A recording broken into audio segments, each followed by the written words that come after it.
Shalom, everyone. Shalom. Shalom Aleichem. Shalom Aleichem to you, sir. And it's great to see you. It's been a wonderful conference. It's been most anointed and inspirational. And we've really got value for money. And to think it was all free. You know, you can't get a better proposition than that, can you? Okay? Anyway, I'll start straight away, and I'm starting with a scripture in chapter 38 of Genesis. And Genesis is where the beginning is told. And it came to pass at that time that Judah departed from his brothers and visited a certain Abdullite woman whose name was Hira. And Judah saw there a daughter of a certain Canaanite whose name was Shua. And he married her and went into her. So she conceived and bore a son, and he called his name And she conceived again and bore a son, and she called his name Onan.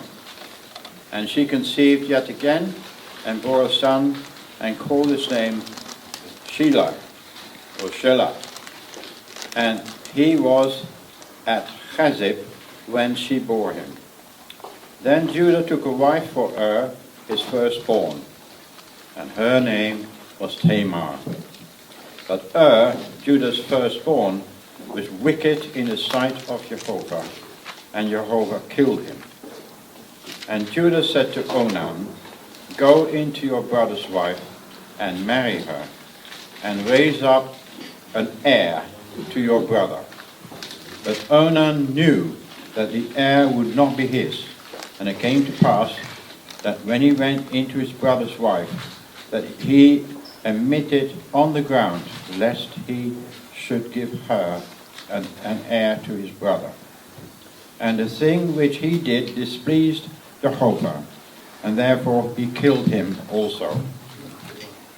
Then Judah said to Tamar, his daughter-in-law, "Remain a widow in your father's house, till my son Shelah, or Shelah, is grown."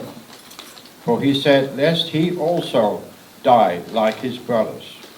And Tamar went and dwelt in her father's house. Now in the process of time, the daughter of Shua, Judah's wife, died. And Judah was comforted, and went up to his sheep shearers at Timnah, and he and his friend Hira, the Abdullamite. And it was told Tamar, saying, "Look, your father-in-law is going up to Timnah to shear his sheep." So she took off her widow's garments, and covered herself with a veil, and wrapped herself, and sat in an open place which was on the way to Timnah.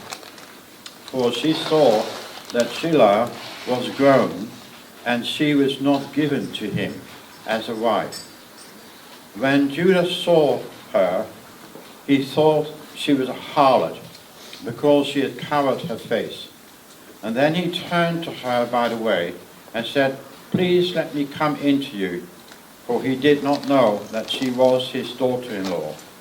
So she said, "What will you give me, that you may come in to me?" And he said, "I will send a young goat from the flock." So she said, "Will you give me a pledge till you send it?" Then he said, "What pledge shall I give you?" So she said, "Your signet, and your cord, and your staff that is in your hand." Then he gave them to her, and went into her. And she conceived by him. So she arose and went away, and laid aside her veil, and put on the garments of her widowhood. And Judah sent the young goat by the hand of his friend the Abdullamite, to receive his pledge from the woman's hand. But he did not find her.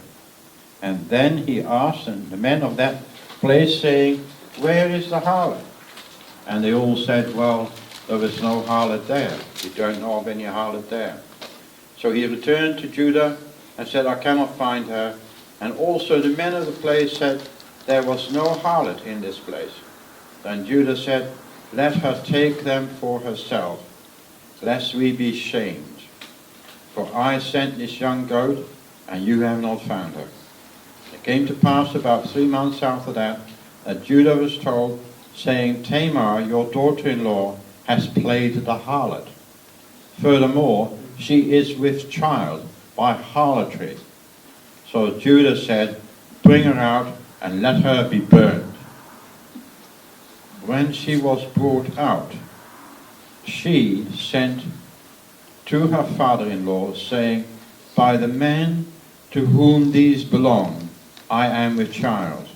And she said, please determine whose they are, the signet and cord and staff. So Judah acknowledged them and said, she has been more righteous than I, because I did not give her to Shelah my son, and he never knew her again. And it came to pass at the time of giving birth, that behold, twins were in her womb. And so it was, when she was given birth, that the one put out his hand, and the midwife took a scarlet thread and bound it on his hand, saying, this one came out first. Then it happened, as he drew back his hand, that his brother came out unexpectedly. And she said, how did you break through? This breach be upon you. And therefore his name was Perez. Afterwards his brother came out, who had the scarlet thread on his hand, and his name was called Zerah. And that is the start of the royal family of Judah. It's a rather ignominious start, I would say, but there it is, you see. That's how the royal house of Judah was born. And these two babies grew up in health and in height and in age, and from them have grown all the descendants. And one of those descendants was King David. And so there was also a prophecy made, allegedly, by one of the midwives. It's not in the scriptures, but one of the midwives, allegedly, according to tradition, prophesied that those two babies, that those two lines would in time unite and become one line. And this is what happened, as we will see later on. So the main line of Judah was Perez, who was born first, although Zerah got his hand out first. But then he withdrew it, and Perez was born first. Now, we go now to examine King David's throne and God's promises. You've got to use the presser. No, I've got the scripture here that I've got to read. So we'll read this scripture here, and that is a statement in Jeremiah chapter 33, verses 20 to 22. And here we go. The scepter shall not depart from Judah, nor a lawgiver from between his feet. That actually is from Genesis 49. That is Jacob's blessing on his son Judah. And as for your house and your kingdom shall be established forever before you. Your throne shall be established forever. That is from 2 Samuel chapter 7, verse 10. And then Jeremiah 33:17, it states, for thus what says Jehovah, David shall never lack a man to sit on the throne of the house of Israel. Isn't that interesting? David shall never lack a man on the throne of the house, not of Judah, the house of Israel. And that's a very significant prophetic statement. And then we have Jeremiah 33, verses 20 to 22, where Jehovah says the following. Thus says Jehovah, if you can break my covenant with the day and my covenant with the night, so that there will not be day and night in their season, then my covenant may also be broken with David my servant, so that he shall not have a son to reign on his throne. And with the Levites, the priests, my ministers, as the host of heaven cannot be numbered, nor the sand of the sea be measured, so will I multiply the descendants of David my servant, and the Levites who minister to me. Interesting that both David and the Levites are mentioned in the same breath in this scripture.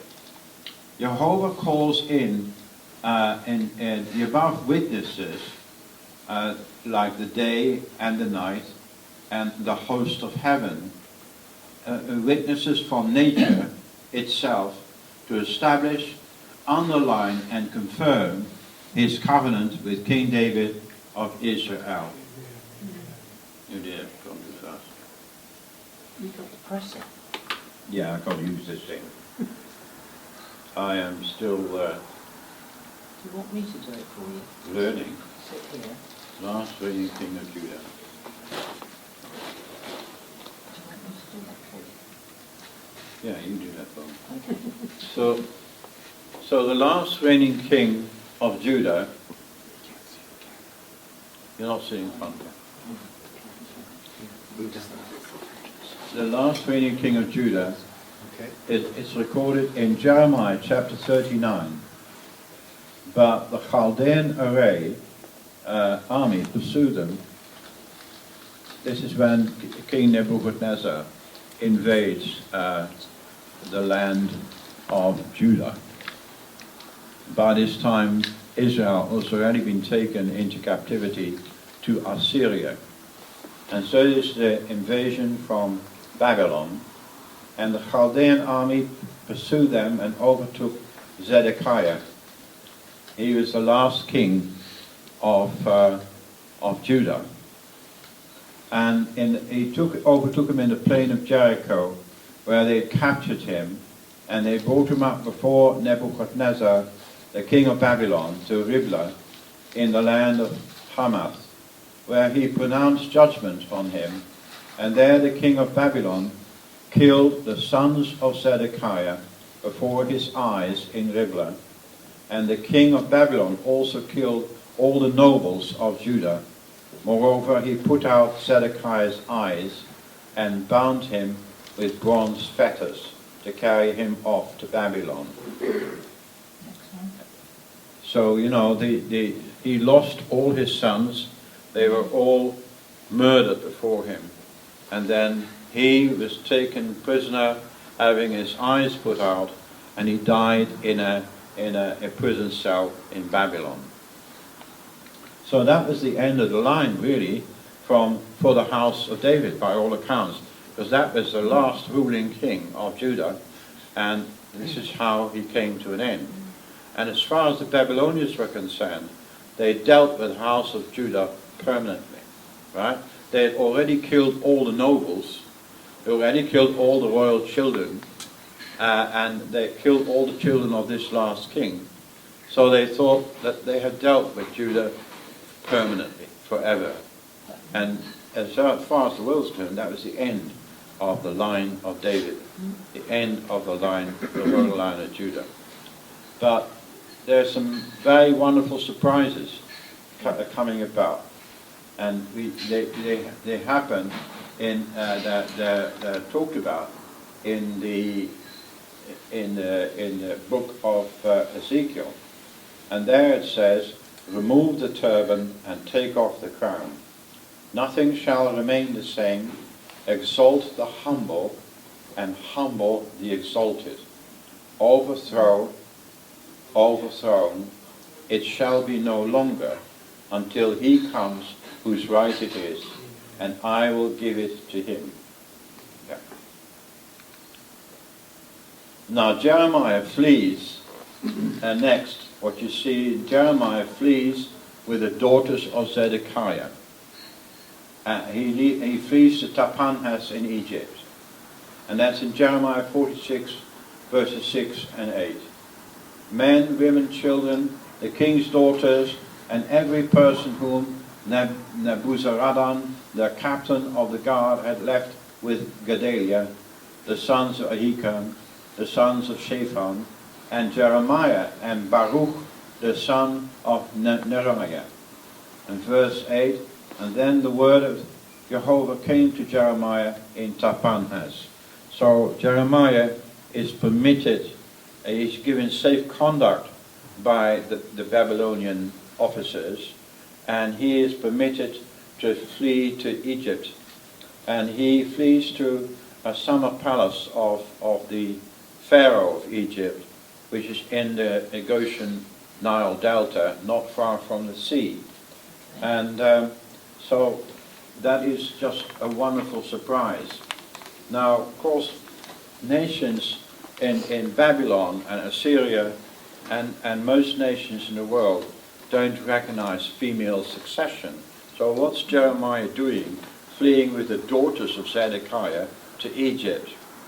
Well, there's a great purpose that he is following, because in Jewish law you can have female succession to a throne, and that we have to thank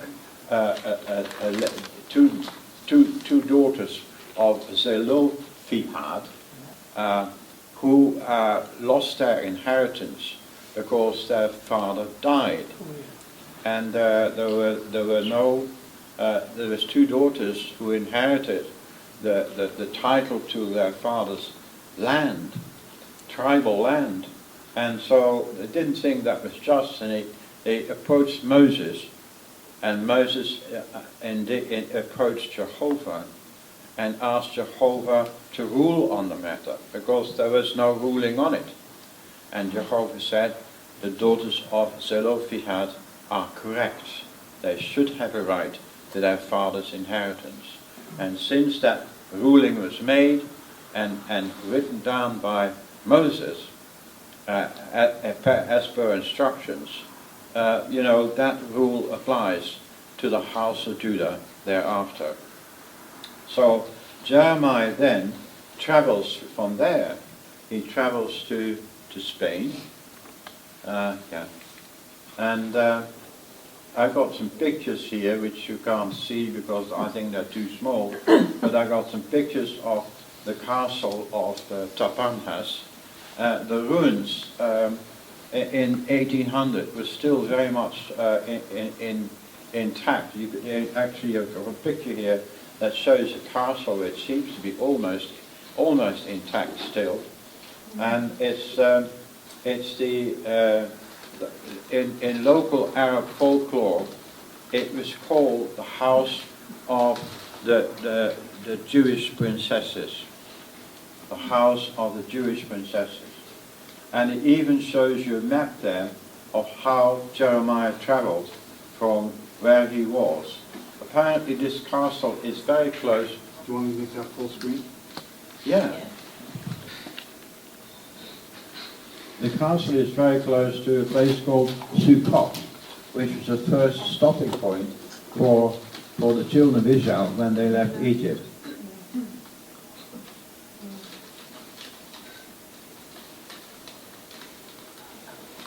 Yeah. I don't know if you can see this, but it's that one in the corner there, see? I don't know if you can see that. Looks a little bit like the hotel we were in last night. The castle then. So there we have the three overturns. There we have the three overturns that Jeremiah prophesied that would happen to the throne of David. And the first overturn is from Jerusalem. It goes to Tapanhes in Egypt. But really from there, really, the overturn is to Ireland, a place called Tara. A very similar name to Torah. And it's in Northern Ireland, this place. I believe, Joe, you visited, haven't you, Tara? No. Didn't get to Tara? No. Okay. So the throne of David was established by Jeremiah, and Jeremiah was received there as a great prophet. And he landed there in his boat, and he had with him the harp of David, and he also had with him the shepherd's stone of Israel, which in the Irish call the Liafel. The interesting thing about the Liafel is that if you spell it from right and then go left, it's Liafel. If you go from left to right, it's also Liafel. The Irish call it the stone of destiny, but Jacob called it the shepherd's stone of Israel. And what does a shepherd have to do with his sheep? A shepherd, what does a shepherd have to do with his sheep? Take care of them. Yeah, take care of them. Feed them. Lead them, walk He's got to lead them, and he's got to follow them, hasn't he? Eh? No, they follow him. What? They follow him if they're good sheep. Oh, they follow him. But look, In Israel, the sheep have got to go with the shepherd. And wherever the sheep are, that's where the shepherd has to be. Okay? So that's what really is happening here. Because the shepherd's stone, which Jacob referred to as God's house, Beit El, God's house, the stone which he anointed, and that is the shepherd's stone of Israel in Genesis 49, in his blessing on Joseph. So the stones, Joseph is given the responsibility to take care of that stone. So also the descendants of Joseph, like Ephraim, who had the birthright, is responsible for that stone. So it went to Tara. Jeremiah was a judge in Tara for about 40 years. He ruled Ireland as a judge. He's got a funny Irish name. The Olam Fola. Olam Fola, yeah. The wise judge. He was a wise judge. And he brought the Torah actually to Ireland, right? I believe it. And so he was the most senior judge they ever had. And then it moved from Ireland, it moved to Scotland, so that's the second overturn, and moved to Scone Abbey. Now we were going to have a meeting in Scone Abbey, but Jehovah ruled against it, so we met here instead. So from Scone it moved to London, and then of course there were some students of Scotland who nicked it from Westminster Abbey and took it back to Scotland, and there was a big hoo-ha, and they had all the police forces of the United Kingdom looking for it, and eventually it came back, and there is some story that the one that came back ain't right or whatever, but There's one in Edinburgh Castle. yeah, it's now got back in Edinburgh Castle, and that was done by Prime Minister Major as a sop to the Scots, and keep the Scots happy. He allowed them to have their treasured stone back, and it's now in Edinburgh Castle. It may have to be brought down for the coronation. It will be brought back.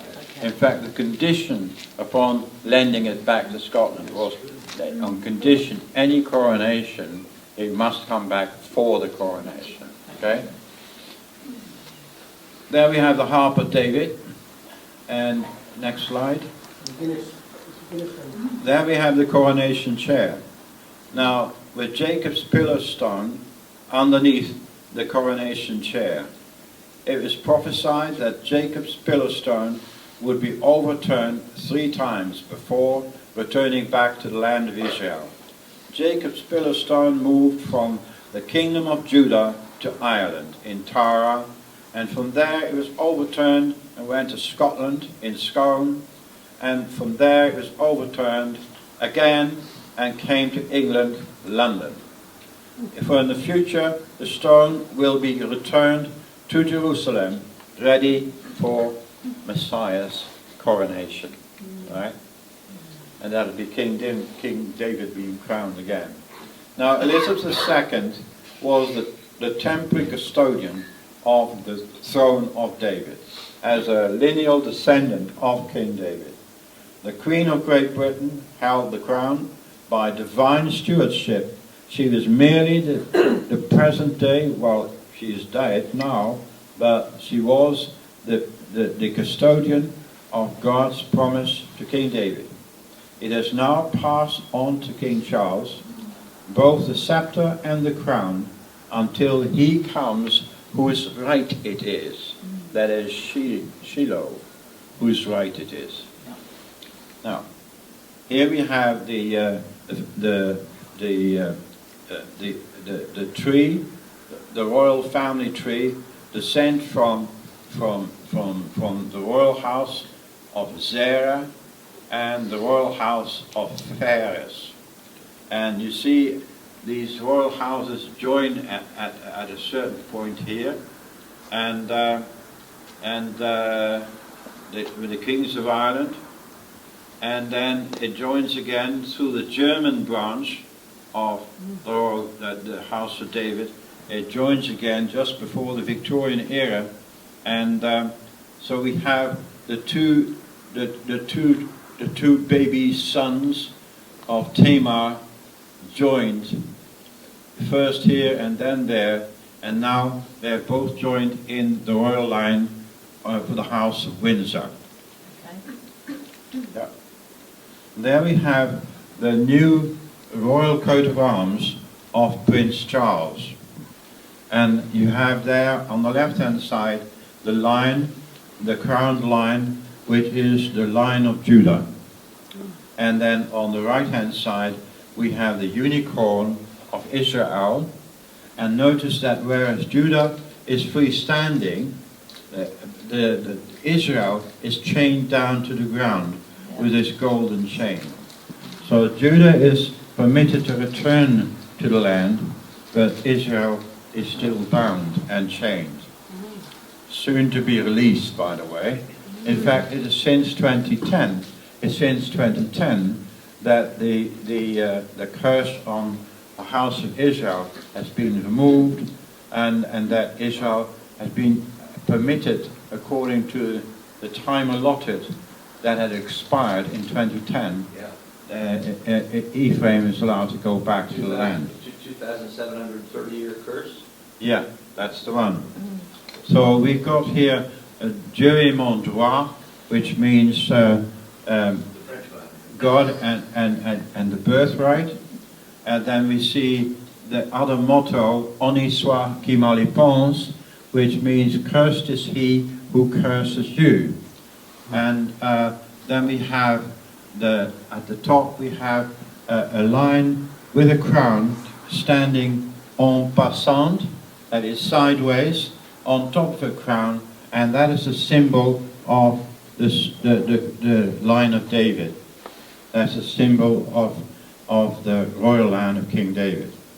Then you got the triple lines of Judah in this quarter, and the triple lines of Judah in that quarter, and then we got in the other quarter, on the left-hand side, we have the harp of David, and on the top right-hand quarter, we have the red line of Zerah, the Zerah line of David. So we move on. Here we have a picture of the anointing ceremony, because all royal members of the line of Judah, whenever they are crowned, they are anointed. They're actually, their coronation ceremony, the key point, the most important point is the anointing. And all the kings of Ireland and all the kings of Scotland and all the kings of England have been anointed into their royal status. So it says here, the Paralitites went down and had Solomon ride on David's mule and took him to Gihon, and then Zadok the priest took a horn from oil from the tabernacle and anointed Solomon, and they blew the shofars, and all the people said, "Long live King Solomon." And it's very much the same ever since. And those triple lines that are in the arms of Judah have now become the triple leopards of England. But they still look like lions. But somehow the English call them leopards rather than lions. You find this cricket team, in the English cricket team, has got the Leopards of England on their caps. The football team, they have the English national football team, they have the triple lines. It's a symbol of the house of Judah. It's a symbol that we are Israel, etc. Now here we have a picture of the camp of Israel. And the camp of Israel has 4 sides to it. And we've got Judah is 4 brigades. And in the brigades we have Judah leading the eastern brigade. We have Dan leading the northern brigade. We have Ephraim leading the western brigade. And we have Reuben leading the southern brigade. Now the thing about these brigades is that their standards are higher. They're the brigade leaders. And the Judah standard will be higher, standard of the line, than the other 2, which in this case are Zebulun and Issachar. Now Dan, his standard will be higher than his partners, and his standard is the face of an eagle. And so you've got the face of a lion, face of an eagle. Ephraim has the face of a bull or an ox, and then Reuben has the face of a man. You see the same 4 faces on the mobile throne of Jehovah, which is described in the book of Ezekiel. Right? It's extraordinary that Jehovah so identifies himself with Israel that he has the 4 faces of the 4 brigades of Israel and their emblems on his own holy throne. Incredible. Now there you have the crown, the King Edward's coronation crown. Now this crown is an amazing construction, because you know the breastplate of the high priest has got 12 stones in it. And those 12 stones are precious jewels. And those jewels are represented here at the bottom of the coronation crown. Now, I don't know what you call a jewelry detective, a numismatist or something, they call them. And these stones have been analyzed, and 7 of those stones have been found to be authentic to those in the breastplate of the high priest. But the other 5 they couldn't place because all the names have changed so much, and so they couldn't actually connect them for sure. But 7 of those stones match the stones in the breastplate, of the original stones in the breastplate of the high priest. Now, what you notice about this crown is it has 4 raised arches, and those 4 raised arches represent the 4 brigades of the camp of Israel, right? So this is Judah, the eastern brigade. That's Ephraim, the western brigade. That is Reuben, the southern brigade, and the other side you got Dan, the northern brigade. You see what I mean? Yes. Now on top of these 4 brigades, 4 arches, there is a golden orb surrounded by a ring of diamonds, a golden orb, and which represents the world, and on top of that you have this golden cross, which represents the Messiah, it represents Yeshua, it represents Jehovah, etc. Right? Ruling the world through the whole house of Israel. You couldn't make it up, could you?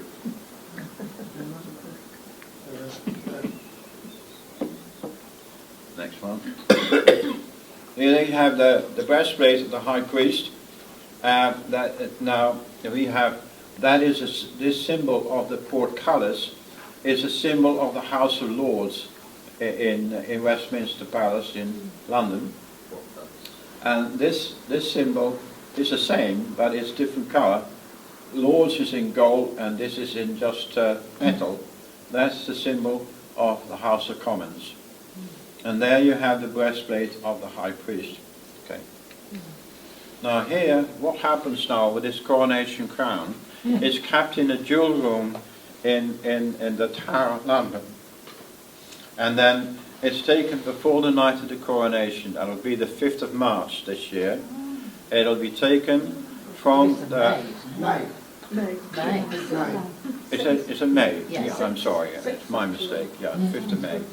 It's taken from the jewel room in the Tower of London under armed guard to this place. And this place is Lambeth Palace. And Lambeth Palace is bang next door to Westminster Abbey, where the coronation takes place. And it's a palace belonging to the Archbishop of Canterbury. That's his London seat, so to speak. And now the crown, which represents the kingdom of Israel, the whole house of Israel, is placed on that table in this room. And the significance about this room is that this room is called the Jerusalem Chamber, right? So overnight, again under armed guard, the crown is in the Jerusalem Chamber. And then in the morning of the coronation, the crown is placed on a velvet cushion. No, not quite yet, darling. Sorry. Just Don't worry. about, yeah. That is carried from this room. The crown is carried in procession to the next room, which is called the Jericho Parlor. Now remember, the children of Israel first came into the land through Jericho, right? So it goes, the crown representing Israel goes through the Jericho Parlor, and then the next room to the Jericho Parlor actually opens into the Westminster Abbey, on the side entrance of Westminster Abbey. So that would be a direct route undercover for the crown to travel, right? Not so. This crown that represents the whole house of Israel is not permitted to go through the Canaan room. So it's taken outside, come rain and shine, on this little cushion with all the prelates and all the dignitaries around it, and in formal procession it is marched to the eastern entrance, significance that, of Westminster Abbey. And from there it is walked all the way up the very, very long cathedral this, up the gangway, and now you can change the picture. It's walked towards this window. And this window in Westminster Abbey is something else, because there you have all the 12 sons of Jacob in brilliant colours, and with their names underneath the windows, etc. The 12 sons of Jacob are there. And then you have, at this third window, you have Moses and you have Aaron there as well. So nothing could be more Israelite than that window, and nothing could be more Israelite than the whole procedure. And then even the actual protocol and ceremony involves, the main center of it is the anointing of the king or the anointing of the queen. And as far as the music is concerned, the music comes from Handel, and it's that famous song about Zadok the priest. Yeah. Singing about the Zadok the priest, because all the princes and dukes and highest nobles of the nation have to pledge allegiance to the king. This happens in ancient Israel too. It's the same procedure as was followed with the coronation of Solomon. I have a book which I lent to Joe that describes some of these things in great detail. So there you have the Moses room. There's a picture of the Moses room in the House of Lords. I paid quite a few visits there because I wanted to get my stuff into the hands of all the members of the House of Lords and all the members of the House of Commons. And because I had befriended Lord Allenby, whose ancestor liberated Jerusalem in 2017, and he liberated Jerusalem on Erev Hanukkah, and so so that was a tremendous scenario. So I was dealing with him, And I just started by phoning the guy up, and I was rather persistent, and he eventually agreed to see me. And a friendship developed from there, and he gave me all the assistance that I needed. And we found out afterwards that it was on the night of Hanukkah that year, that was 2004, that all these booklets that I had about Great Britain, they went in on Erev Hanukkah in 2004. Yeah. So, but the thing here, go back to Moses again. You've got Moses there coming down with the tablets of the law, and he's coming down there, and in the description, there's a big brass plate there in the description. It says Moses coming down the mountain, or Mount Sinai, with the tablets of the law for the Israelites, it says. For the Israelites. And it's just amazing to see that. Now, England and London and the United Kingdom is the only parliament that has a Moses room at the center of the parliament. He is the ultimate lawgiver, right? And there's, even the Knesset doesn't have a Moses room, right? So it's quite extraordinary. But it doesn't end there, because the whole design of Westminster, the borough of Westminster, is designed on the basis of the way Jerusalem was designed in the time of Kings David and Solomon. The Abbey, Westminster Abbey, serves as the temple. The palace of the Archbishop of Canterbury serves as the palace of the high priest. The palace, Buckingham Palace, King David's palace, is above there on the right, and then you've got Whitehall, where all the government buildings are, and where all the civil servants work. You know, it's just like it was in ancient Jerusalem. And also the size of Westminster, it was surrounded on one side by the Thames, on another side by a canal, and on another side by a little stream. And so it's set apart from the rest of London. And in the whole of Westminster, see the next slide. Oh, yeah, that is, I've jumped a bit. I'll come back to that. But in the whole of Westminster, you have the symbol of the high priest on all government buildings. So the portcullis symbol with the 10 stones, that is everywhere to be found in all the government buildings. And, even the lampposts, even the toilets, everything has got the symbol of Levi on it, you know? Just same in the temple complex, that they had, every gate had a symbol of Levi. All the government buildings there were run by Levi, but Levi was the civil service as well as the priestly side, and they've done the same thing. Here, what you've got here is the royal robing room. So King Charles will be robing here. Now this is a room, very beautiful long room, which is the king's territory. It doesn't belong to the parliament. This is his sovereign territory there. And so this is where on the day of the coronation, where he has to put on all his robes. So we go on now, yeah. And this is at the foot of that throne. You got this symbol in marquetry, and the symbol is extraordinary because they are the Magen David, the Star of David, and inside the Star of David you've got the Rose of Sharon. Now the Rose of Sharon has 13 petals, whereas the Tudor Rose has 10 petals. The Rose of Sharon is the rose for all of Israel. The Tudor Rose is the rose for the 10 tribes of Israel. You see what I mean? But this one has got 13 petals, and there are about 16 of these squares around the throne. And you've got one with this Rose of Sharon inside the star, and then the next one has got the breastplate of the high priest in the star.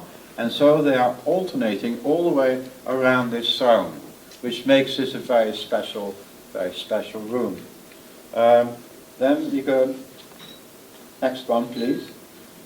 There we have an individual throne in the King's throne in the House of Lords. And of course all the heraldry is Israel. Everything screaming at you is, we are Israel. You've got two archangels, golden archangels, guarding the throne either side. And then everywhere you've got the symbol of the harp of David, the triple lines of Judah, and then the Zerah line of Judah, and of course the two holders of the arms, the Lion of Judah on one side and the unicorn of Israel on the other, and so forth.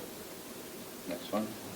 There you have the whole tableau of the throne, so that before the king and his consort, or before King Charles, it'd be the Queen and Prince Philip.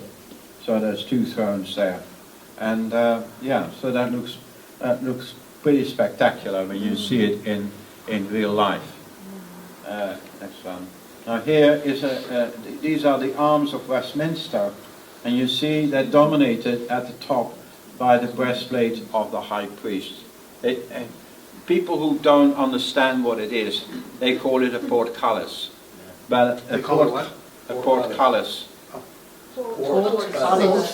So you One word. you know what Portcullis. C-U-double-L-I-S. Cullis. One word. Portcullis. And you have a portcullis in a castle gate, the sort of gatehouse of a castle. You got the doorways going up and down, and the first thing that hits you in the gatehouse is the portcullis. It's made of iron, and it has many more than just 12 holes in it. And they can, with a chain, they can wind it up, and you can then go through. You know, that even this is a toilet. In all the toilets in Westminster have got the portcullis symbol with, in this case, they have two lines, and of course Tudor roses and all that stuff. Good place for our sheep. Yeah. I'm a sheep. Yeah. Good. Now, we will never forget that word. Nothing to start. That is one word we will never forget. Now, this is an officer's sword. Now, what happens when an officer in the UK passes out at Sandhurst, is it? At Sandhurst, the cadets, and they have gone through a two-year process, and then they get their commission, and the commission is always the sovereign will be present, or representative, high representative of the sovereign will be present when these officers get their commission. And their commission they get is a sword, right? There's only officers in the British Army have swords, and they only wear them really when they are in official dress, you know, official situations. But on the officer's sword, just below the hilt of the sword, you have the Magen David. You have the Star of David engraved in the sword. And that is all the officers in the United Kingdom for the last 200 years. The interesting thing is that in the United States, the Marines are the only ones who are issued with a sword. And the Marines in the United States also have the Magen David, the Star of David, just below the hilt. And you know, the UK and the US, they're brothers. They're the two sons of the covenant. They're the sons of Joseph. And this is the extraordinary thing that has been hidden from the world. But it's a fact nonetheless. There you've got the gates of Buckingham Palace with the Lion of Judah and the unicorn of Israel, the spectacular gates. and all the heraldry of Israel. And then the next one shows The you last one. this one, and this shows you the Canada gate. And the Canada gate has got a bull, right? It's got a bull there, and he's not alive, but he looks quite sprightly, and that is called the Canada gate, just by Buckingham Palace on the right-hand side. And so that's where my story ends. I just want to emphasize that we are Israel, and that the royal line of Judah is alive and well. We've had this story about Prince Harry writing this book about the spare. You know, you've got to have an heir and a spare, and he was the spare. And he's now in despair or whatever. And you know, the royal family is one of the most stable institutions that has kept this country going through all hell and water and through all the centuries and all the ages. And it's Yeshua who is going to take it over, right? And it belongs to the House of Windsor at the moment, but they're only temporary custodians. They're only leaseholders. They don't own it, okay? And they know they don't own it. They all know also what it is and what the significance is. And Queen Elizabeth I of England actually went on record that she looked forward to the day and she looked forward to the privilege of being the first one to lay her crown at Yeshua's feet. What a woman. Yeah, so there it is. That's the end of the story.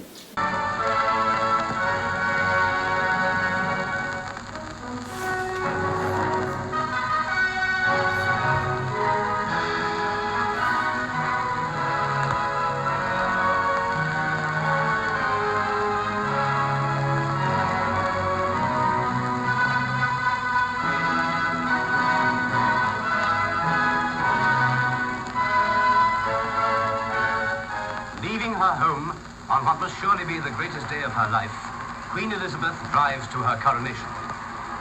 All night through, indeed longer than that, crowds have waited for this moment as the golden coach appears in view for the first time. The long planning, the careful rehearsals, the flurry of preparations, all have reached their fruition in this dramatic opening of a dramatic and historic occasion.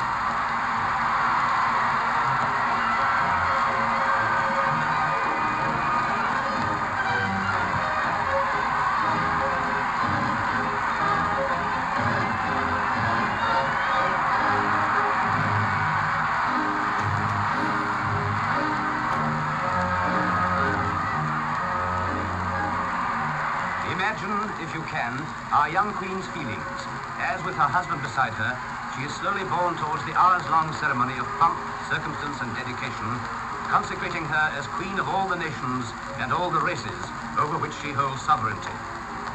Preceded by her guards and escorted by her cavalry, she drives through cheering crowds down the gaily decorated avenue of the Mall.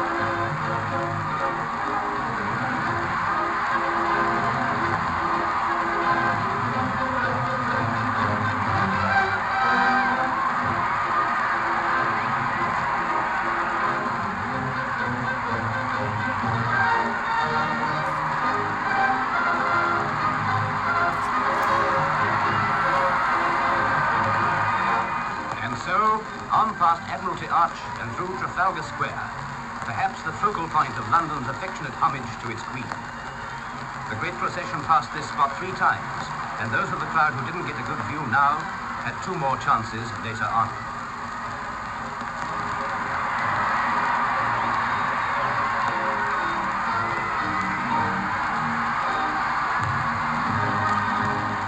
Northumberland Avenue to the embankment, where the streets were lined with wildly cheering schoolchildren. What a spectacle of colour and pageantry it was as the head of the Queen's procession approached the Abbey. Scarlet and gold and blue, set off by the pale spring green of the trees and the multicoloured panorama of the rejoicing crowds. A Queen was coming to her crowning, and her people, love and affection overfilling their hearts, added their voices to the martial music and the pealing of bells.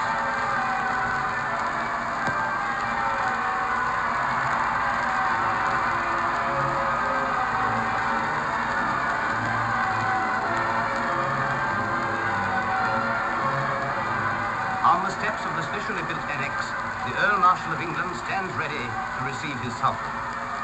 From the roaring of the multitude into the quiet solemnity of the great abbey steps Her Majesty. The moment of coronation is nigh.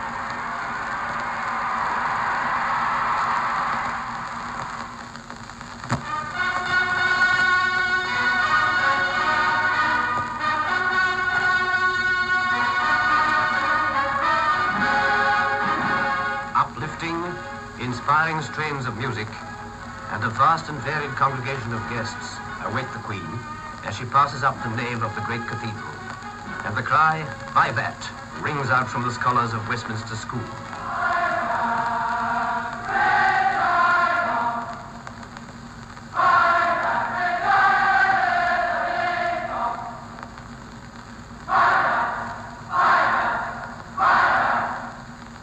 The peers of the realm, including Prince Philip, are already in their places.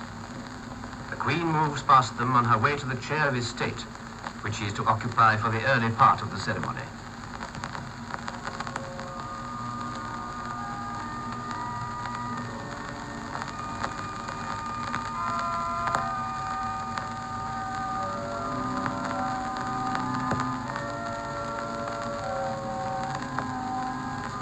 The first necessary step in the traditional ritual is that the Queen should be accepted by the people. The Archbishop of Canterbury addresses the congregation. Sirs, I here present unto you Queen Elizabeth, your undoubted Queen. Wherefore all you who are come this day to do your homage and service, are you willing to do the same?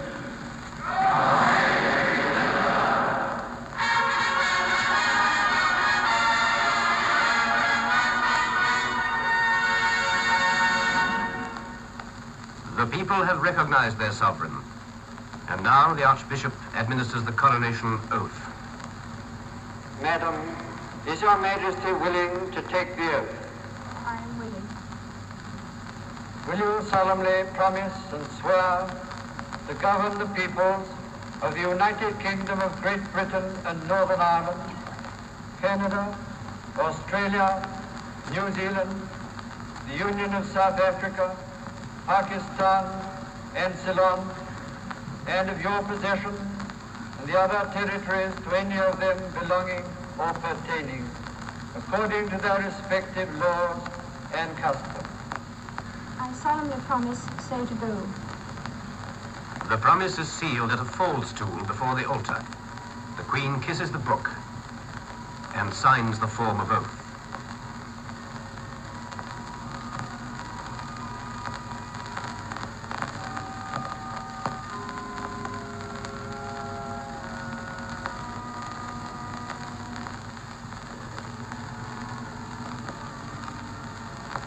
The Bible itself is then presented to her by the moderator of the Church of Scotland.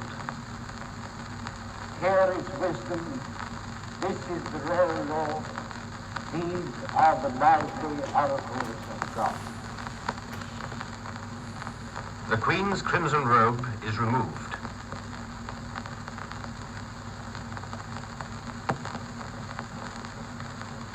A canopy of cloth of gold is brought forward by 4 Knights of the Garter as she takes her seat in King Edward's chair. And here, in the most mysterious of the rites of coronation, the Archbishop anoints her with holy oil and consecrates her to her great office. When the congregation again see their Queen, the character of this consecration is symbolized by arraying her in vestments resembling those of a priest. the sword of state is brought from the altar to be delivered to the Queen.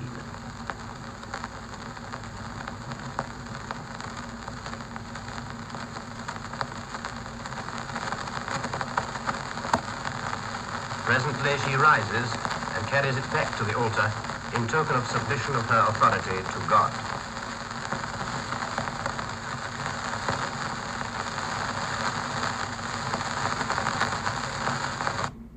Now the majestic emblem of the robe royal is placed around her shoulders, enveloping her in gold.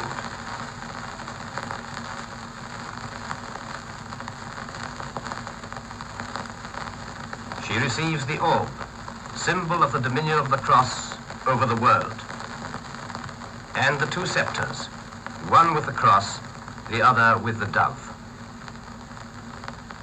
The last and grandest symbol of all is the crown of St. Edward.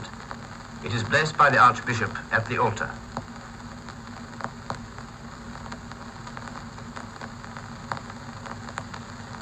The climax of the ceremony has arrived when the Archbishop gently sets this splendid emblem on the Queen's head.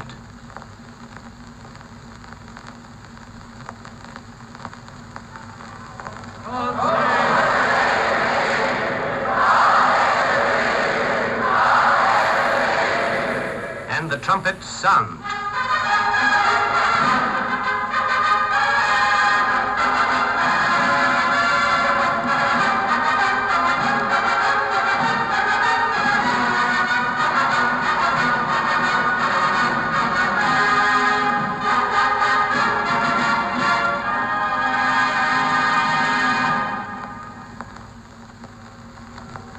The crowned Queen now moves from King Edward's chair to mount her throne, which is set back in the middle of the theatre.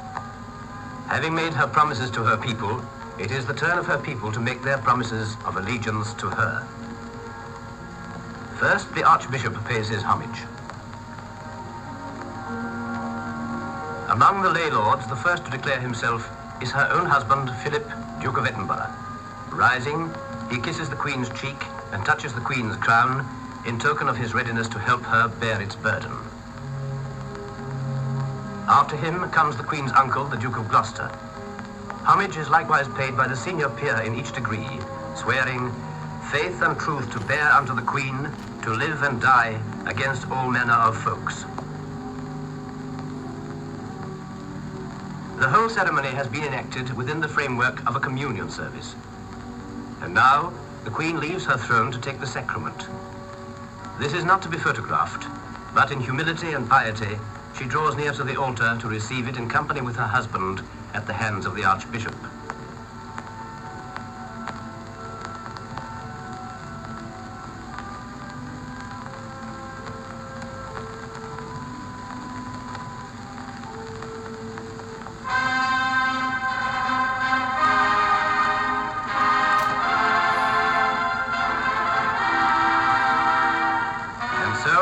The ceremony ended, after a short pause, processions are formed for the departure from the abbey. The Queen, now arrayed in royal purple and wearing the imperial state crown, leaves the chapel to the strains of the national anthem.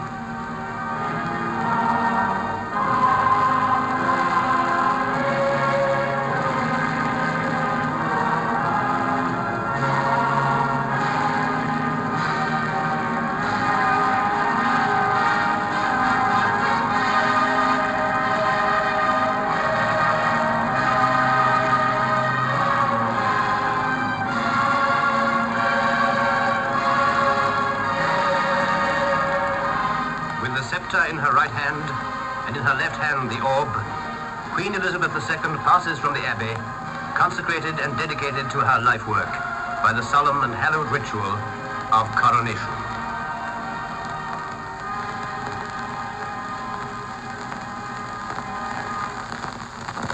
Her crowning over, the Queen emerges to find that the weather had been unkind, but in spite of the gloom and the wet, Her Majesty looked radiant as she moved to the coach.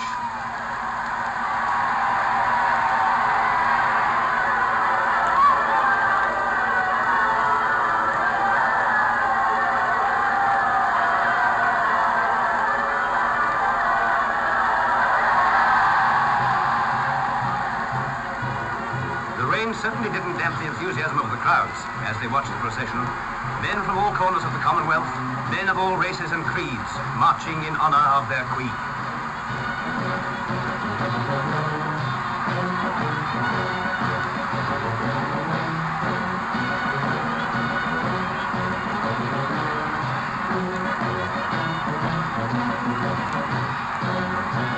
And there was a special cheer for Sir Winston and his charming wife as they passed through Trafalgar Square. But apart from the Queen herself, the biggest welcome was undoubtedly for the Queen Mother, driving with Princess Margaret, on a day which must have held for her proud, poignant memories of her own coronation.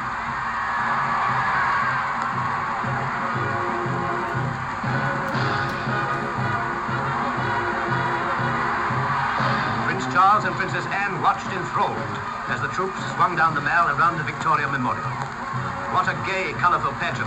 What a demonstration of heartfelt rejoicing in which all countries owing allegiance to Her Majesty took part.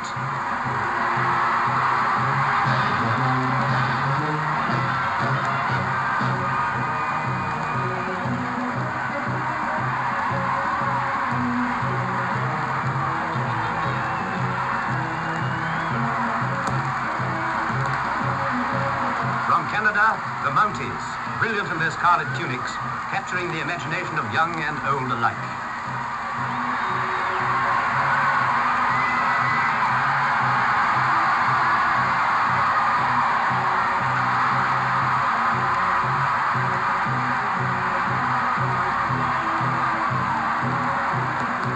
And the men and women of the services, marching splendidly, as befitted so great an occasion. But now the moment of moments arrives. Resplendent in the regalia with which she had been invested so solemnly, Her Majesty Queen Elizabeth, with her consort beside her, concludes her royal progress.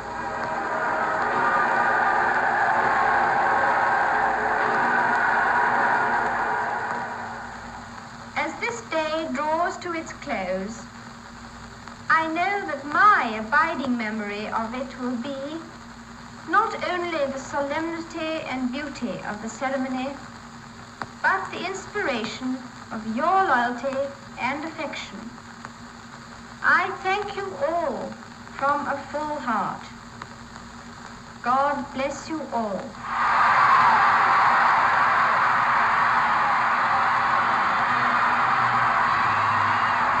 The final scene. The royal family assembled together on the palace balcony to receive the acclamation of their subjects and the Air Force's salute on Coronation Day.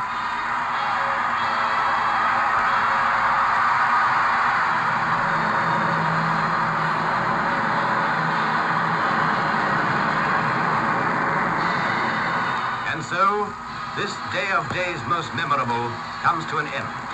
And with it begins a new era, the new Elizabethan age, an age in which the love and faith and hope of all the Commonwealth rest on the slim shoulders of the beautiful Queen who has just been crowned.